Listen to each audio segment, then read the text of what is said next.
Tehillim 10. Why do you stand far off, Yahuwah? Why do you hide yourself in times of trouble? In arrogance the wicked hunt down the weak. They are caught in the schemes that they devise. For the wicked boasts of his heart's cravings. He blesses the greedy and condemns Yahuwah. The wicked, in the pride of his face, has no room in his thoughts for Elohim. His ways are prosperous at all times.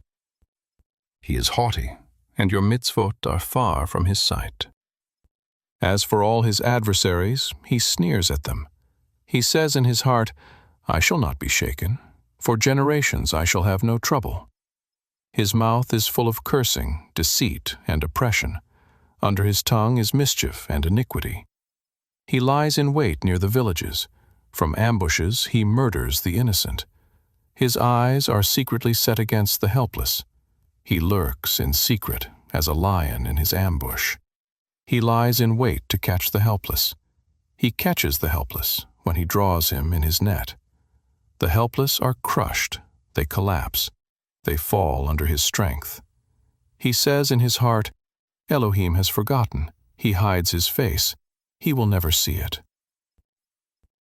Arise, Yahuwah, Elohim, lift up your hand, don't forget the helpless.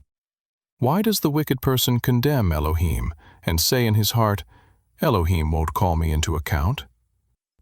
But you do see trouble and grief. You consider it to take it into your hand. You help the victim and the fatherless. Break the arm of the wicked. As for the evil man, seek out his wickedness until you find none. Yahuwah is king forever and ever. The nations will perish out of his aretz. Yahuwah, you have heard the desire of the humble. You will prepare their heart. You will cause your ear to hear, to judge the fatherless and the oppressed, that man who is of the earth may terrify no more.